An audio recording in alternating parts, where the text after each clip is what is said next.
भारत में 70% पानी दूषित है, पीने लायक नहीं, और लगभग 50% आबादी को शुद्ध पानी नहीं मिल रहा है।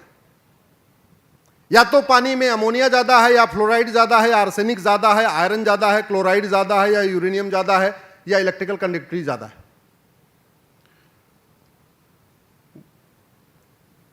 वाटर क्वालिटी इंडेक्स में हम 120वें स्थान पे हैं।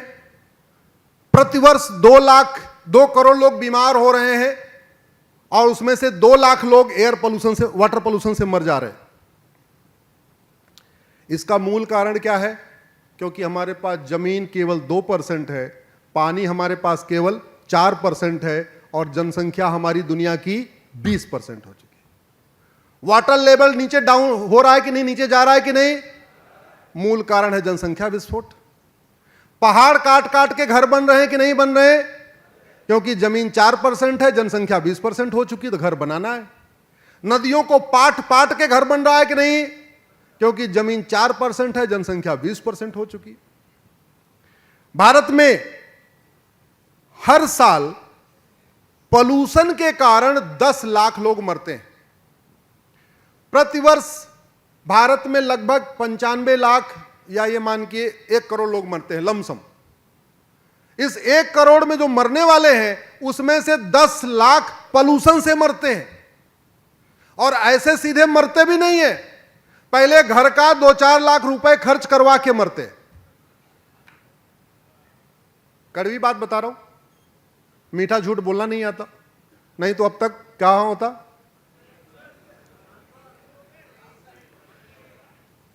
दो लाख लोग एयर पोल्यूशन से मरते हैं, क्योंकि एयर पोल्यूशन के कारण अस्थमा होता है, सीओपीडी होता है, न्यूमोनिया होता है, ब्रोंकाइटिस होता है, हार्ट अटैक होता है, हार्ट फेलियर होता है, लंग कैंसर होता है, ब्रेस्ट कैंसर होता है, प्रोस्टेट कैंसर होता है, ल्यूकेमिया होता है, अल्जाइमर होता है, पार्किंसन होता है, डायबिटीज होती है, किडनी फेल होता है, बांझपन होता है, नपुंसकता बढ़ती है, बुढ़ापा आता है, एक्जिमा होता है। 2 लाख लोग वाटर पोल्यूशन से मरते हैं, गंदा पानी पी के मरते हैं। और जैसे मैंने पहले बताया, सीधे सीधे मरते नहीं है, पहले घर का 2-4 लाख रुपए खर्च करवा के मरते हैं। और वाटर पोल्यूशन से कालरा होता है, टाइफाइड होता है, पेचिस होती है, डायरिया होता है, उल्टी दस्त होती है, हेपेटाइटिस होता है, पीलिया होती है, चिड़चिड़ापन होता है, पोलियो होता है, पॉइजनिंग होती है, नर्वस सिस्टम फेल होता है, कैंसर होता है, हार्मोनल चेंज होता है, ट्राइकोमा होता है, स्किन डिजीज होती है, रैसेस बढ़ते हैं, नपुंसकता बढ़ती है, बांझपन बढ़ता है। 2 लाख लोग लैंड पोल्यूशन से मर रहे हैं। लैंड पोल्यूशन से कैसे मर रहे हैं? जमीन आपकी जहरीली हो चुकी है, उसी में आपकी सब्जी पैदा हो रही है, वही सब्जी आप खा रहे हो। जमीन आपकी जहरीली हो चुकी है, उसी में फसल पैदा हो रही है, वही फसल आप खा रहे हो, वही चावल दाल आप खा रहे हो। लैंड पोल्यूशन से इसलिए आप मर रहे हैं कि जमीन जहरीली है, उसमें गाय का घास उसी में उगाया जाता है, वो घास गाय खाती है, इसलिए गाय का दूध भी जहरीला हो चुका है, और वही दूध हम पीते हैं। तो लैंड पोल्यूशन से कैंसर होता है, अस्थमा होता है, ल्यूकेमिया होता है, लीवर कैंसर होता है, किडनी का कैंसर होता है, ब्लड कैंसर जो उससे होता है, लैंड पोल्यूशन से होता है। इसके अलावा नर्वस सिस्टम फेलियर हो रहा है, मेमोरी लॉस हो रहा है, मूड स्विंग हो रहा है, डायरिया हो रहा है, आर्गन फेलियर हो रहा है, हार्ट अटैक हो रहा है, हार्ट फेलियर हो रहा है, स्किन डिजीज हो रही है, आई डिजीज हो रही है, नपुंसकता बढ़ रही है, बांझपन बढ़ रहा है। नॉइज पोल्यूशन से भी लगभग कई सारी बीमारियां हो रही हैं। NIHL हो रहा है, टिंटिसस हो रहा है, वर्टिगो अटैक हो रहा है, हाइपरटेंशन हो रहा है, आर्टरी डिसीज हो रही है, हार्ट फेलियर हो रहा है, हार्ट अटैक हो रहा है, स्ट्रेस बढ़ रहा है, एंजाइटी बढ़ रही है, डिप्रेशन बढ़ रहा है, फटीग बढ़ रहा है, कंसंट्रेशन खराब हो रहा है, पुअर मेमोरी हो रही है। इसके अलावा इंसोम्निया हो रही है, और एग्रेसिव बिहेवियर बढ़ता जा रहा है, रोड रेज बढ़ता जा रहा है। इसके अलावा 6 तरीके के और पोल्यूशन है। एक है लाइट पोल्यूशन, एक है प्लास्टिक पोल्यूशन, एक है थर्मल पोल्यूशन, 7वां है रेडियो एक्टिव पोल्यूशन, 8वां है इलेक्ट्रोमैग्नेटिक पोल्यूशन, 9वां है विजुअल पोल्यूशन, 10वां है आपका कंडक्टिव पोल्यूशन। भारत में कुल पहले 5 पोल्यूशन होते थे, आज की डेट में 10 तरीके का पोल्यूशन हो गया। ये पोल्यूशन का मूल कारण है भ्रष्टाचार और जनसंख्या विस्फोट। इंदौर में अभी 15 लोग मरे, किस लिए मरे? मूल कारण भ्रष्टाचार और जनसंख्या विस्फोट। ग्राउंड लेवल नीचे जा रहा है। अब आप मुझे बताइए, कोई ग्राउंड लेवल को ऊपर बढ़ा सकता है क्या? जोर से बोलिए। कोई सरकार, कोई सांसद, कोई विधायक, कोई नेता, अभिनेता, लेखक, बुद्धिजीवी, पत्रकार, कलमकार ग्राउंड लेवल को ऊपर कर सकता है क्या? कोई एयर पोल्यूशन को रोक सकता है क्या? कोई वाटर पोल्यूशन? नहीं। समाधान क्या है? करप्शन और पॉपुलेशन एक्सप्लोजन। इन दोनों को रोकना पड़ेगा। और इन दोनों को आप रोक सकते हैं क्या? जोर से बोलिए जरा। नहीं। तो क्या करना क्या पड़ेगा? भारत का संविधान कहता है हम दो हमारे दो कानून बनाओ। अब भारत का संविधान कहता है भारत की नागरिकता देने और नागरिकता लेने के लिए कानून बनाओ। दोनों बात भारत का संविधान कह रहा है। शेड्यूल 7 लिस्ट 3 इंटी नंबर 20A कहता है पॉपुलेशन कंट्रोल और फैमिली प्लानिंग बनाओ। आर्टिकल 11 कहता है नागरिकता देने और नागरिकता लेने के लिए कानून बनाओ। इसका मतलब एक कानून बना दिया जाए हम दो हमारे दो, और उसको सिटीजनशिप से जोड़ दिया जाए कि जो हम दो हमारे दो मानेगा वो भारत का नागरिक, जो हम दो हमारे दो नहीं मानेगा उसकी भारत की नागरिकता खत्म। लोग मानेंगे कि नहीं मानेंगे? पॉपुलेशन रुकेगी कि नहीं रुकेगी? याद रखना, हम 150 करोड़ के आसपास हो चुके हैं। चीन का क्षेत्रफल हमसे 3 गुना ज्यादा है, वो 145 करोड़ है, हम 150 करोड़ हो गए। अमेरिका का क्षेत्रफल हमसे 3 गुना ज्यादा है, वो 33 करोड़ है, हम 150 करोड़ है। रूस का क्षेत्रफल हमसे 5 गुना ज्यादा है, वो 15 करोड़ है, हम 150 करोड़ है। ऑस्ट्रेलिया का क्षेत्रफल हमसे 2.5 गुना ज्यादा है, जनसंख्या 2.5 करोड़ है, हम 150 करोड़ है। कनाडा का क्षेत्रफल हमसे 3 गुना ज्यादा है, जनसंख्या 4 करोड़ है, हम 150 करोड़ है। ब्राजील का क्षेत्रफल हमसे 2.5 गुना ज्यादा है, जनसंख्या 22 करोड़ है, हम 150 करोड़ है। अगर अभी भी नहीं रोका गया, आने वाले टाइम में ऐसी ऐसी बीमारियां आएंगी और इस तरीके से हॉस्पिटल कम पड़ेंगे कि आप सोच भी नहीं सकते। इसलिए अगर हमें पोल्यूशन रोकना है, हमें अराजकता रोकनी है, हमें नरसंहार रोकना है, तो हमें क्या काम करना चाहिए? हम दो हमारे दो तत्काल लागू होना चाहिए। यानी एक देश एक विधान मांग रहा है। जोर से बोलिए, एक देश एक विधान मांग रहा है। एक देश एक विधान मांग रहा है। अच्छा, हमें कभी पढ़ाया नहीं गया। चलो ये संविधान तो बाद में आया। आपको ये जान के आश्चर्य होगा, उस जमाने में लोग 2-4 विवाह किया करते थे, लेकिन भगवान राम ने कितना विवाह किया? जोर से बोलिए। लक्ष्मण जी ने कितने विवाह किए? भरत जी ने कितने विवाह किए? शत्रुघ्न जी ने कितने किए? भगवान राम के कितने बच्चे? लक्ष्मण जी के, भरत जी के, शत्रुघ्न जी के। मानव इतिहास में सबसे पहले 2 चाइल्ड पॉलिसी लागू करने वाले भगवान श्री राम हैं। इसलिए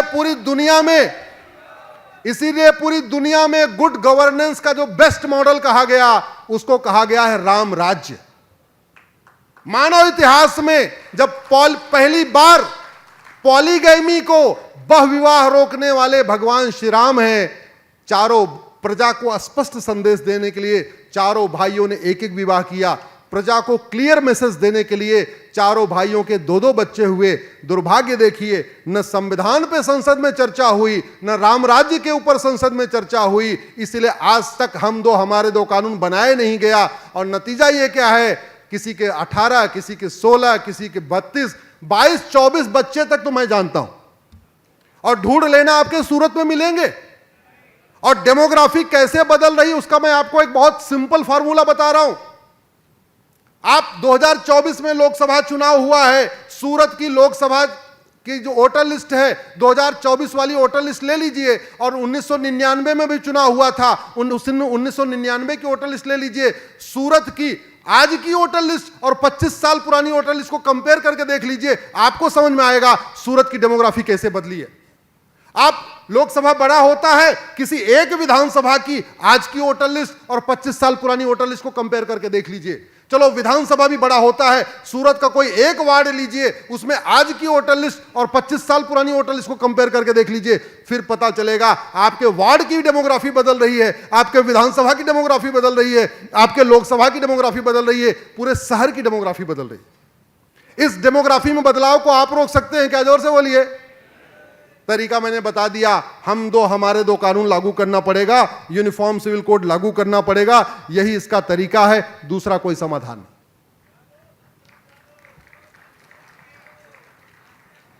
इत श्री पंचम अध्याय पूर्णाहुति हो गई है, लेकिन 5 मिनट में एक विषय ले लेता हूं, आजकल बड़ा बर्निंग विषय है, और माननीय प्रधानमंत्री जी ने कहा है हमें गुलामी की सोच को खत्म करना है।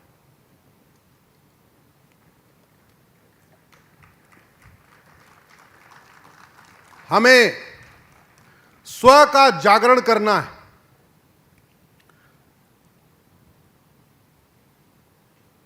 हमें यह तो पढ़ाया गया कि भारत का संविधान 300 लोगों ने मिलकर बनाया।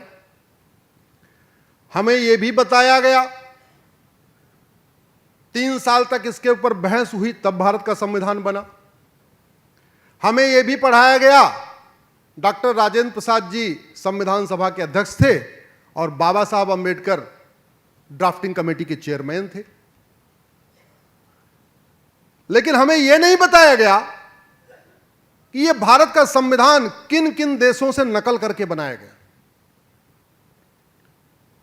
और यह तो बिल्कुल नहीं बताया गया कि जिन देशों से नकल करके हमने भारत का संविधान बनाया, उन देशों ने किसकी नकल करके अपना संविधान बनाया। अरे भैया, हमने नकल किया, उन्होंने भी कहीं कुछ पढ़ा होगा ना, तभी तो उन्होंने अपना बनाया। हमने 10 देशों का नकल करके अपना संविधान बनाया, उसमें एक है ब्रिटेन। स्वाभाविक सी बात है, वो हम गुलाम थे, वो हमारे ऊपर राज कर रहे थे, तो हमारे संविधान में बहुत सारी चीजें हमने ब्रिटेन से लिया। दूसरा, हमने अमेरिका की नकल किया, अमेरिका के संविधान की। तीसरा, हमने आयरलैंड से कुछ कॉपी किया। चौथा, हमने कनाडा के संविधान से कुछ नकल किया। पांचवा, हमने ऑस्ट्रेलिया के संविधान से कुछ नकल किया। छठवां, हमने रूस से कुछ लिया। सातवां, हमने जापान से कुछ लिया। आठवां, हमने जर्मनी से कुछ लिया। नौवां, हमने अफ्रीका है, और 10वां फ्रांस। तो कुल मिला के भारत के संविधान में हमने 10 देशों से कुछ कुछ उठाया है, UK, USA, Ireland, Canada, Australia, रूस, जापान, जर्मनी, अफ्रीका, फ्रांस। लेकिन आज तक इसके ऊपर कभी मंथन नहीं हुआ, ये UK, USA, Ireland, Canada, Australia, रूस, जापान, जर्मनी, अफ्रीका, फ्रांस ने अपना संविधान बनाते समय क्या पढ़ा था, उन्होंने कहां से कॉपी किया।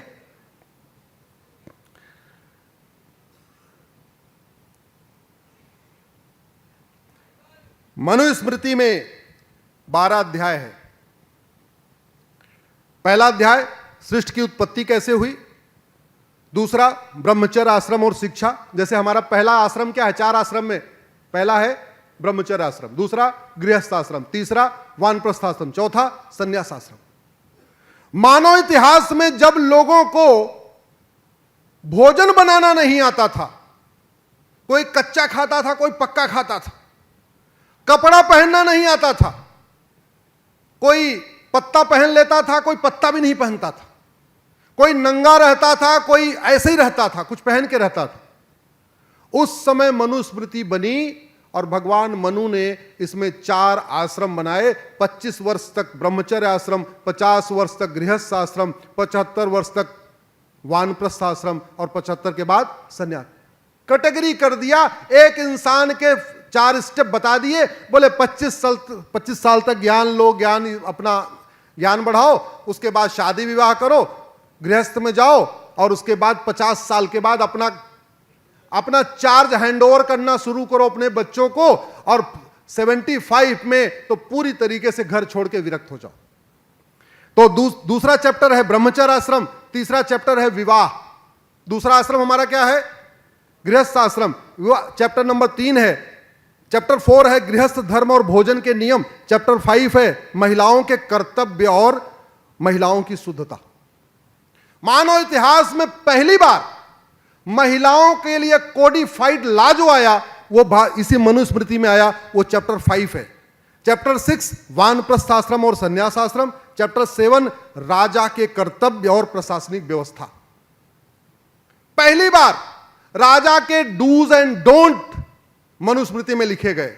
क्या करना है, क्या नहीं करना है, क्या क्या फॉलो करना है, यह अध्याय 7वां है।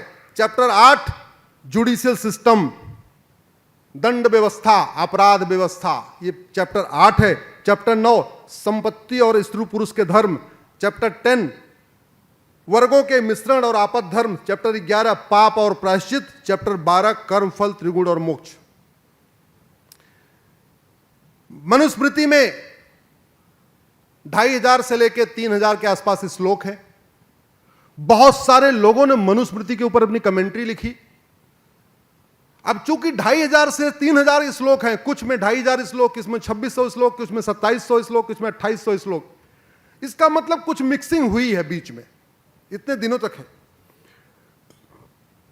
वाल्मीकि रामायण में मनुस्मृति का वर्णन है, रामचरितमानस में मनुस्मृति का वर्णन है, महाभारत में मनुस्मृति का वर्णन है।